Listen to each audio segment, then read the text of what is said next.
Bonjour, Shu Ganabila, comme on dit à Okinawa, et sur cette chaîne, on va aujourd'hui parler de quelqu'un d'important dans l'histoire du karaté, mais qui n'est pas très connu, mais que vous connaîtrez mieux à l'issue de cette vidéo. C'est Hanashiro Chomo. Avant ça, bien sûr, vous vous en doutez, les trois choses, mettre le pouce en l'air si vous avez aimé la vidéo, partagez-la et puis abonnez-vous à cette chaîne, ça vous permettra d'être au courant de tout ce qui sera publié à l'avenir. Allez, c'est parti, Hanashiro. Hanashiro Chomo, j'espère que vous le connaissez. De mémoire, c'était Tokitsu qui avait parlé de lui en premier dans les années 90 en France. Avant, il faut dire ce qui est, on ne savait pas dans le monde francophone qui était Hanashiro Chomo. Hanashiro Chomo, on le voit dans le bouquin de Nakasone de 1938, Karate-do Taikan, qui fait Jion. Vous avez reconnu, c'est Jion. Il est même mis comme ça aussi là. Il a un peu la place d'honneur, on pourrait dire. Voilà, c'est Hanashiro.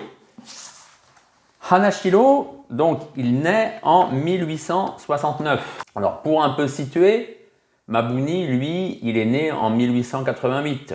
Funakoshi, on sait que c'est en 1868. Voilà.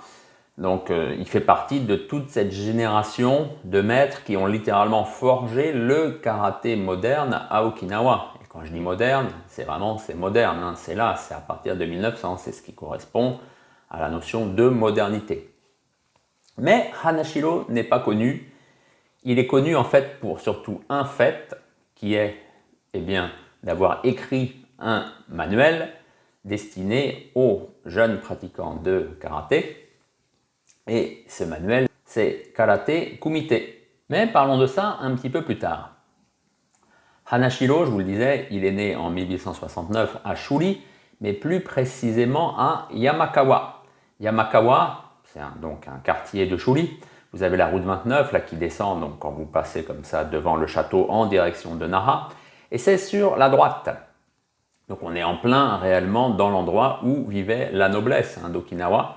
Et de l'autre côté de la route 29, là vous avez Samukawa. Il ne faut pas confondre. Samukawa, c'est là où vivait Matsumura Sokon et aussi Yabu Kentsu. Motobuchoki, pour la petite histoire, lui il était à Akahira. C'est encore dans le même coin, mais un tout petit peu plus en descendant quand on va vers Tobalu. Donc vous comprenez pourquoi un peu ces trois personnes ont appris forcément avec Matsumura. Parce qu'en fait c'était, on va dire, des voisins de Matsumura Sokon, donc forcément, souvent les choses se font avant tout parce que c'est pratique. Matsumura étant voisin des familles où vivaient ces futures légendes du karaté, c'est logique en fait qu'il leur ait enseigné cet art martial. Donc je vous disais Yamakawa. Là, bien entendu, il reçoit, on va dire, une éducation commune à tous les jeunes de Shuri. Et puis, en 1890, il intègre l'armée. Alors bien sûr, il fait ses classes comme tout le monde, et il acquiert le grade de sergent. Donc il était Gunso. Peu de temps après, il y a la première guerre sino-japonaise, 1894. Ensuite, en 1904, là, c'est la guerre russo-japonaise. Il est encore sous les drapeaux à l'occasion de ce conflit. Et là, au regard de sa bravoure militaire, il est nommé au grade de lieutenant, Chui. Donc souvent, on parle de Yabu, qui était comme ça un Okinawanais très méritant, puisqu'il avait été le premier Okinawanais à être comme ça nommé sergent. Mais vous voyez, il y avait aussi Hanashiro, et comme par hasard, ces deux-là se sont retrouvés après à enseigner le karaté dans le système scolaire. Mais revenons sur Hanashiro. Donc, d'abord sergent, ensuite lieutenant. Vers 1904-1905, il quitte l'armée, il revient à la vie civile, et là, il intègre le collège de Shuri, ce qui était connu comme le Okinawa Kenritsu Daiichi Chugakko, donc littéralement le premier collège du département d'Okinawa. Mais en fait, maintenant, il est connu comme le collège de Shuri. C'est pour ça, moi, je dis le collège de Shuri, c'est beaucoup plus simple. Parce que maintenant, il n'y a plus, bien sûr, de Okinawa Kenritsu Daiichi Chugakko. Ça n'existe plus. Maintenant, ce qu'il y a simplement, c'est Shuri Chugakko. Voilà, donc collège de Chauly, c'est pour ça que je dis ça, c'est plus clair pour tout le monde. Et là, il est donc professeur assistant en éducation physique. Et bien sûr, qui était le professeur principal? C'était Itosu. Parce que bien entendu, dans sa jeunesse, il avait appris avec Matsumura et Itosu. Puisque c'était un peu le passage, quoi. On commençait avec Matsumura et ensuite on allait avec Itosu. Et bien lui, il rejoint donc son maître du passé, Itosu, pour l'assister dans l'enseignement du karaté dans cet établissement. Et ce fut sans doute, à cette occasion, c'est même une certitude, lui qui sortait du système militaire où les choses étaient comme ça bien encadrées, où voilà, on prenait en charge les nouvelles recrues pour les former, eh bien, qui s'est dit, eh bien, oui, très bien, je vais enseigner le karaté, mais il faudrait peut-être un manuel quand même. Et là, donc, il a écrit ce qui s'appelle le Karaté Kumite. On était en 1905, 1905. À cette époque, tout le monde parlait encore soit de Tuudi, soit on commençait aussi à dire karaté. Et je vous l'écris bien sûr, on disait karaté avec ce caractère, ou plutôt on l'écrivait avec ce caractère. Les tangs, Tu en okinawanais. Tout le monde, absolument tout le monde. Les Funakoshi, les Miyagi, tout le monde, on est en 1905, il n'y a pas photo, c'est comme ça qu'on écrit karaté. Et bien lui, non, le karaté, il l'écrit bien sûr avec le caractère du vide. Donc ça donnait vraiment le sens de main vide, et non plus de la main chinoise, de la main des Tang. 1905. Alors, c'est pour ça que j'ai appelé cette vidéo dans l'ombre de Funakoshi, parce que tout le monde dit oui, c'est Funakoshi Gichin vers 1930 qui a comme ça nommé le karaté main de Chine, karaté main vide. Oui, pour désigner sans doute l'activité.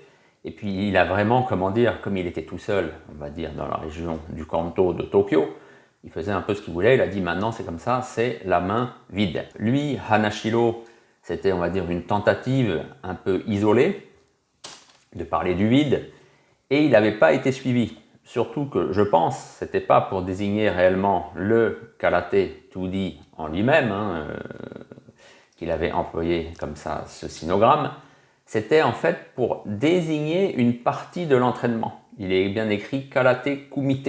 Donc kumite, vous savez ce que c'est, c'est la pratique à deux. Et donc je pense qu'il voulait surtout dire que c'était le pan de l'entraînement qui se faisait à main nue. C'est ça en fait, je pense.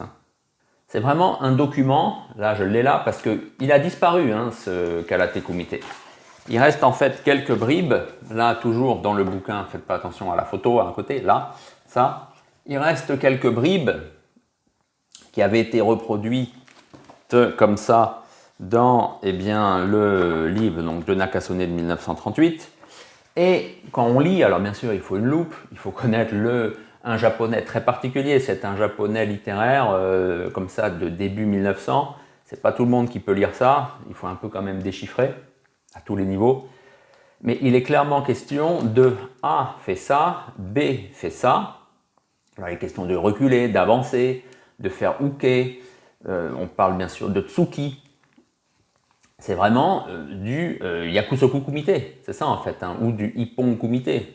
Ça dépend de vos obédiences. Mais en tout cas, on n'est pas dans kumite égale combat libre. Je vous rappelle, kumite, c'est vraiment quelque chose que l'on construit, qui est préarrangé.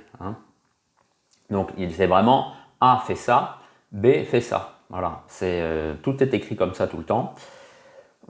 C'est l'équivalent d'une passe d'armes, sans armes, puisque je vous rappelle que c'est clairement écrit karaté, main vide. Hanashiro a comme ça continué bien sûr à être dans le milieu du karaté, mais il s'est aussi intéressé vraiment à la vie civile. En 1912, il aurait apparemment commencé à enseigner à Naha, dans ce qui semble être un petit dojo. Il est aussi élu maire de Mawashi. Alors Mawashi, c'était une ville importante qui était, on va dire, entre Shuri et Naha. Naha, à l'époque, n'était pas aussi grande que maintenant. Mawashi, c'était beaucoup plus grand. Mawashi, ce que ça veut dire, c'est que ça entoure. Quand vous voyez Mawashi sur une carte, c'est exactement ça. Donc il devient le maire de Mawashi. Puis je vous dis, il reste comme ça dans le milieu du karaté. Arrive l'année 1936 avec la fameuse séance d'entretien des maîtres, il y était. Ensuite, 1937, bien sûr, là on fonde l'Okinawa Ken Karate Shinko Kyokai, donc l'association pour la promotion du karaté du département d'Okinawa. Il est encore bien sûr membre fondateur et membre actif, hein. Comme ça, toujours très impliqué dans le développement du karaté, aussi bien technique, vous voyez avec là, le petit manuel qu'il avait fait, que bien sûr du niveau administratif pour que son art martial prenne vraiment de l'ampleur. Après est arrivée bien sûr la période trouble de la guerre et c'est pas étonnant, il est décédé en 1945, sans doute à cause des privations justement dues à la bataille d'Okinawa où il était peut-être dans un camp de prisonniers s'il est décédé donc je sais pas en été ou en automne 1945. Voilà, donc j'espère que vous connaissez maintenant beaucoup plus de choses sur Hanashiro, sur son action, sur son fameux manuel, hein, son Karate Kumite. Si tout ça vous inspire, parlez-moi en commentaire. Et puis je vous dis à bientôt pour une nouvelle vidéo.